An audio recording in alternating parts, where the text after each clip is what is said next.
Here we are in North Macedonia now. Skopje, the capital city.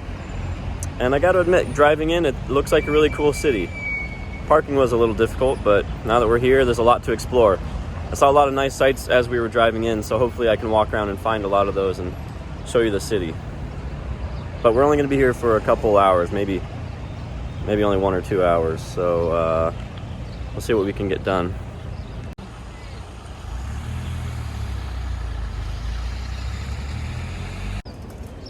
I'm going to assume that this is kind of like the city center, just based on some of the statues and architecture around here.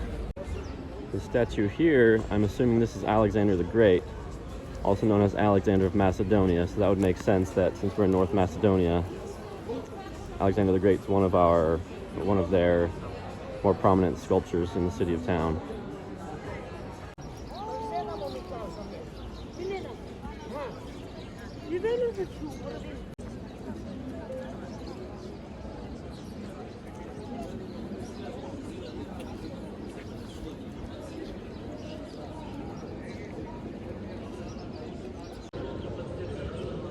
I gotta tell you, this place is a lot more interesting than Pristina.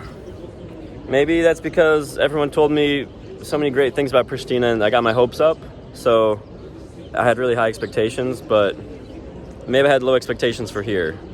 But this city has a lot of really cool things, at least right in the center here. I can't say much as I've only been here for like 5 minutes so far, but the city center is definitely really cool. But I have to give credit where credit is due. As much as I didn't like Pristina, I do really like Kosovo as a whole, as a country. So I'll definitely plan to spend more time there.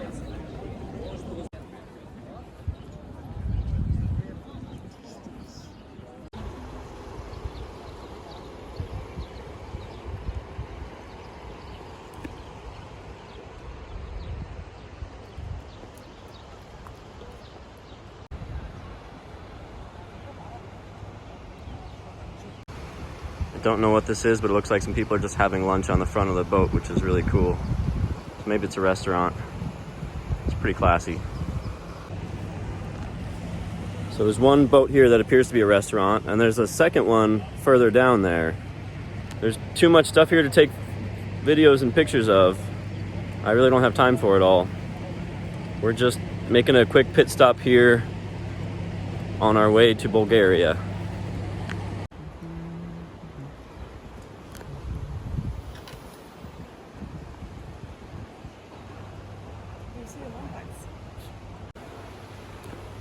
Statues are cool.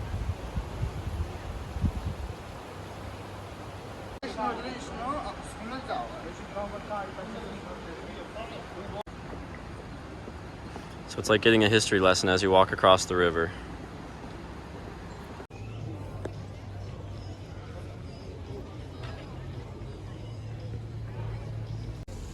I'd been trying to get a picture of the Macedonian flag, North Macedonian flag, so that's it in the window there.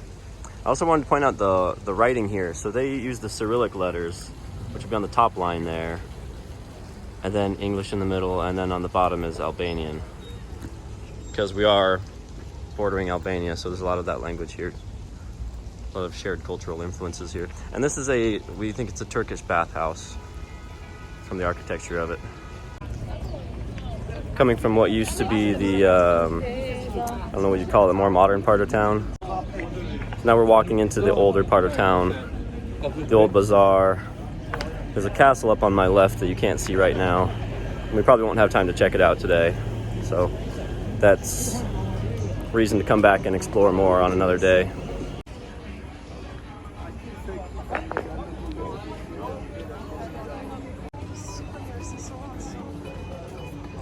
Oh, there's a brewery up there at the top.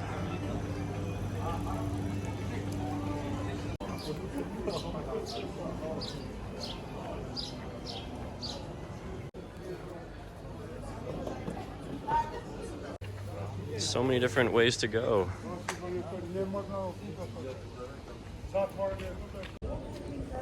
There's really so many different streets we can go down. You can get lost here.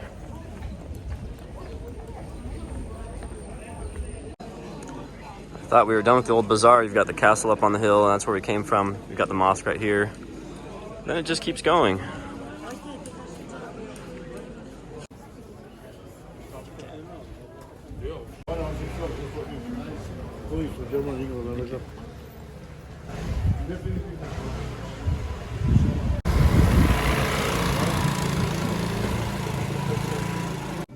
I was admiring the nice bike and I noticed there's a cat here. Lots of war stuff.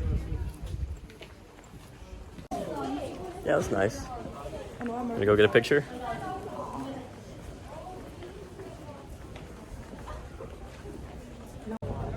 We reached one edge of the bazaar, so we're heading back where we came from now, but it would take a while to get down all of these streets.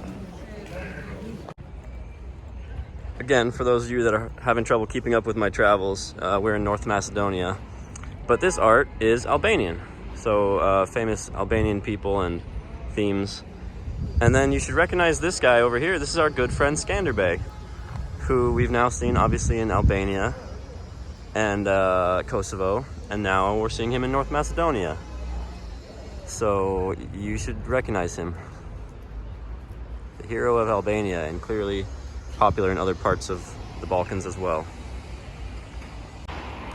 It's actually really nice art. Got Mother Teresa up there. Freedom fighters. Yeah, I don't know, but it's beautiful.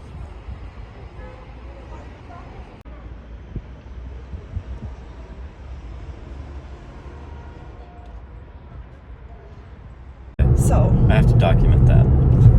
That's good entertainment for the viewers. So we just got stopped by the police in North Macedonia, and I told you this was going to happen. As soon as I got the rental car, I said I'm probably going to get stopped by the cops, and sure enough, it happened. This is the third time. I've only rented a car 4 times, and I've got stopped by the police 3 times out of 4 now. And usually it's for something like passing in a no passing zone. So anyways, we just got stopped by the police on the middle of the highway. Coming down a hill, I was just passing like a big utility truck, so it made sense. And it looked legal to me, but obviously it might not have been. So the police... What? The speed. Was I speeding too? Oh yeah. Well, I don't know about that. I don't know about that. They said it. Of course they say that. So anyways, they threatened to take all of our documents away unless we got to town and made a payment by 3 o'clock. Well, it's like 2:50 right now. We wouldn't have made it to town in time. So basically they were threatening to take away our documents. We'd have to try to pay for a hotel overnight to make the payment tomorrow. But how can we get a hotel without our documents, right? So anyways, Kat's nice enough. What were we speaking with them? What language? Serbian. Serbian, okay. Yeah. So you're speaking with them. I didn't know any of the conversation that was going on. And they were speaking Macedonian. Okay, but so they were speaking Macedonian. The same language. So anyways, they wanted us to pay 250 euros, which seemed pretty expensive. Oh, yes. Was that for speeding or a no passing zone? No, passing. That was just for a no passing zone, 250 euros? That's crazy. Yeah. Passing plus speed plus... So anyways, you were nice enough to talk us out of... Long story short, we basically bribed them 50 euros. Yes, and they let us go. Please don't use the phone now because it will be another control they sent to me. I know. So, they're probably radioing ahead. They're going to stop us again. So try and get some money out of the American guy. Yeah, it's bullshit. I'm just glad that we're on the road again. All right, we got through another border crossing. It took a long time. Lots of questions asked, and they couldn't... We gave them all the paperwork that they needed, but they didn't know how to look through the envelope for what they were looking for, and so it was just kind of a hassle. But we are now in Bulgaria, and I think we're happy to be out of Macedonia. Yes, for sure. It was a weird experience, so hopefully this country treats us better.